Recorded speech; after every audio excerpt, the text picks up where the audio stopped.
Now this was my childhood. I probably spent more time in this one game than all others combined at the time. I loved it.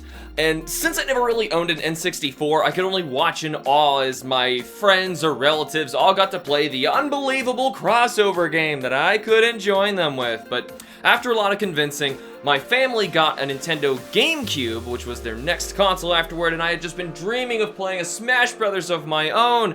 And then, in 2001, as if it was just made just for me, Super Smash Bros. Melee hit the scene. Hold it right there, Bomb. This is a review. It's not story time about your pitiful childhood.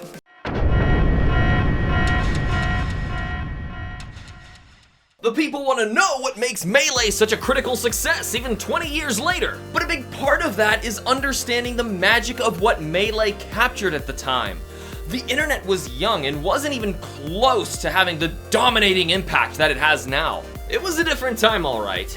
Not only was it next to impossible to find guides or info on games, but even hearing about new releases was primarily through TV commercials or by visiting a game store in person. Just imagine playing this game at a time like that and suddenly a new character appears. It was all the excitement of the modern reveals, but BAM! You were already fighting them while getting over the fact that Mewtwo or the Game & Watch guy is in Smash! So what you're saying is people's love of Melee is tied to this land before time, where spoilers were pretty much non-existent and games could genuinely surprise us?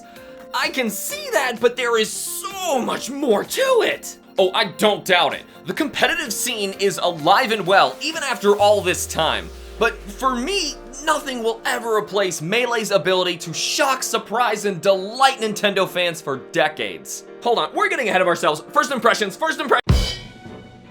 So I guess as I was saying, this game honestly felt like my wish for a bigger and better Smash Brothers I'd seen back on the N64 came true, and kept getting better the more I played it. It was the last of a dying breed of unspoiled games, I guess.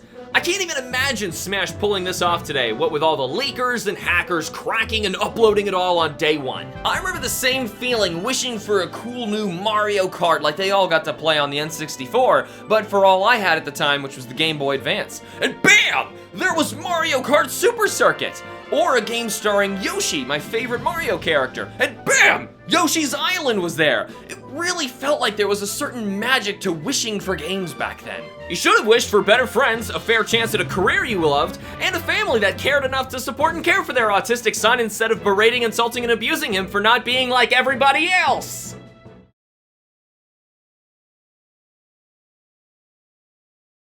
I call Bowser ice climbers all the way! The first thing you'll notice about Melee is that it's fast. Characters can run, attack, and fall at breakneck speeds compared to the N64 game, making for some frantic fast-paced action. But with all that speed came several exploitable fast-paced techniques for the competitive scene's delight. Not to mention all the other stuff for the casual player, like directional mid-air dodging. One massive addition I cannot overstate is the introduction of the side special. This gave every single character an extra unique ability, increasing combat potential, as well as some extra unique individual flair. Classic mode is back, but with some nice updates, like new thematically randomized opponents so each round isn't identical or yielding mirror matches, a trophy snagging minigame instead of that bland board the platforms thing, and the bonus final boss of Crazy Hand appearing if hidden time and difficulty requirements are met. But forget classic mode when you've got the new adventure mode. It's an amazing ride, battling and platforming through various Nintendo worlds, complete with short intro cutscenes tying it all together. Like classic, it's a short single-player campaign where your final boss can change based on difficulty and time. In classic mode, the left Crazy Hand appears and helps out Master Hand, but in adventure mode, you'll face off against the devastating Giga Bowser. But in the rest of the stages, you'll be stomping Goombas and Koopas in the Mushroom Kingdom, searching a randomized cave for the Triforce, and escaping the exploding Zebus before time expires. It's a barrage of awesome Nintendo levels and battles, and I love it. There's also All-Star mode, Home Run Contest, Multi-Man Melee, among various other additions, like the crazy event matches where you need to clear battles with various Nintendo-themed stipulations. We haven't even talked about another huge huge implementation that kept players like me hooked for hundreds of hours, and that is trophies. With 290 to collect with unique unlock requirements and well-modeled 3D replicas of various artifacts and characters from throughout Nintendo's history, all complete with detailed descriptions of each one. Completionists will be beating Classic, Adventure, and All-Star mode as every single character, and then spending their battle-earned coins on random trophy drops to fill out their collection before finding out that there are a few locked behind inaccessible, defunct, or region-exclusive events. Oh, boo-hoo, so you can't get 3. You'll be way too distracted with clearing everything else the game offers, like unlocking the secret Event 51, where you'll face off against Mewtwo, Ganondorf, and freaking Giga Bowser, all with 3 lives, set to the highest difficulty, and on Final Destination. Yikes!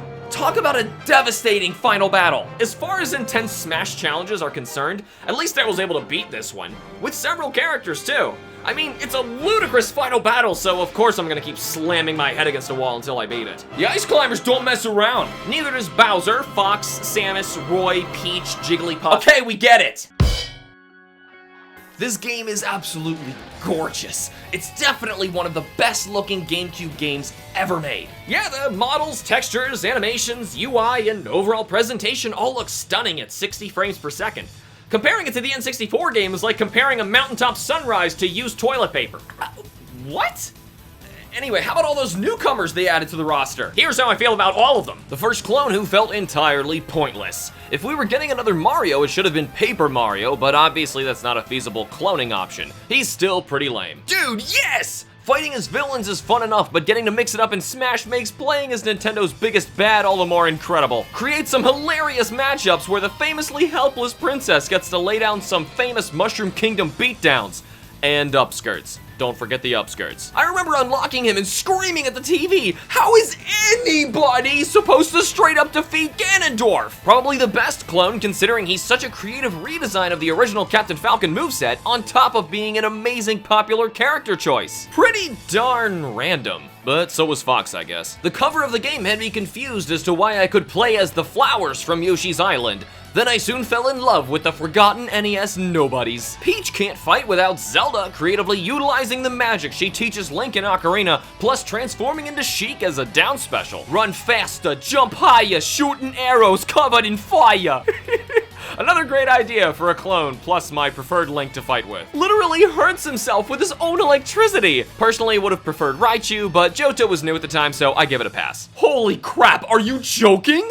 Is this real life? How does anybody stand a chance battling it out with Mewtwo? No character surprise shocked me more than Mewtwo did. I was literally screaming in a room by myself. This hilarious yet undeniably relevant iconic gaming series was somehow the most unexpected addition to Melee, cranking up the absurdity to a whole new level by being completely two-dimensional. Fire Emblem wasn't even a thing in the West, so this was a big literally who character, but he had a sword, so that's pretty cool, I guess. Forget Marth, Roy's game wasn't even released in Japan at the time of his inclusion. Literally who to the 10th power, but his sword is on fire, so he's cooler than Marth, I guess. And that's with everyone from the original N64 game returning as well.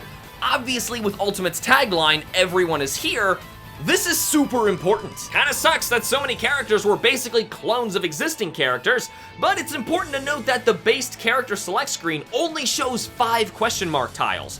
So the clones ended up shocking us even more as they didn't even take up these 5 remaining spaces. But they had to go and taunt me with Ridley in the intro cinematic. Hey, at least it got him enough demand to finally get him in the roster in Ultimate. That intro video is one of the most epic opening cinematics in any video game I've ever seen. It's so powerful, well choreographed, and animated with so much of Nintendo's history, you really feel like you're playing something truly monumental. Without Ridley. Oh, shut up! Okay, so in Adventure mode is not a story mode. Even still, it's worth noting, even though it basically is just a flyby of a bunch of Nintendo worlds and stages. Still not a story. Kind of a story. If anything, this game adds the peculiar lore of all these characters being trophies, given life so they can do battle with each other. It's a unique way to explain all the crossover chaos. But how is that a story? Your face is a story. But we have this— God, stop looking at me, you deformed mule. Fully orchestrated Nintendo music, spanning their entire history, all remixed or remastered. The nostalgia is strong with this one. Star Wars? Shouldn't you have gone for a Nintendo reference instead? It's dangerous to go alone. Listen to this? Gotta play 'em all? I'm sorry, Bomb, but your joke is in another castle. Oh, go do a barrel roll! Yeah, so it's mostly obsolete anymore, on top of the initial magic being lost to time. But Smash Melee basically made the series what it is today. This game is the reason players insist on playing modern games with a GameCube controller. If that means anything to you. If you love competitive fighting games, then you can't get much bigger than this one considering its incredible legacy. It's easy to learn, but can take ages to master. Hold on, we're trying to sell this thing, but how much does it even go for it? Holy crap! The positive gamer in me had a blast with Super Smash Bros. Melee, giving it a tremendous 9 out of 10. It's an absolutely outrageous time and is still adored to this day with an active competitive community. But personally, I find it a little too outdated to pick up anymore as a casual player. But that's purely due to how outstanding future entries will become, arguably making Melee obsolete and retired to history. The critical gamer in me has nothing but praise for Super Smash Bros. Melee, awarding it with a coveted 10 out of 10. This game is a technical marvel with outstanding combat, beautiful visuals, a magnificent soundtrack, and endless hours of enjoyment to be had. If this beloved 20-year-old classic isn't worth memorializing with a perfect score, then I don't know what is. Wait, really? I mean, though I think it's great, I'm still probably never going to pick it up again. Though I have nothing but praise for the game, that still negatively affects my personal score. Obviously, I have different analytical standards for reviews, if that wasn't already abundantly clear. Do you think that was, I don't know, the entire point of the series? You can share your positive and critical scores of Super Smash Bros. Melee in the comments below. But if you think modern Smash will be the same without Melee's colossal impact, then you're just playing with yourself. Yes, I bought Starlink just for the R-Wing. Shut up. You probably did too.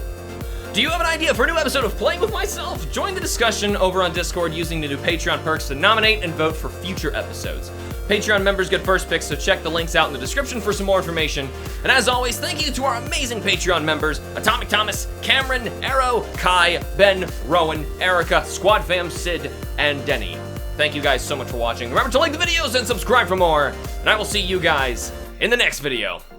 Bye.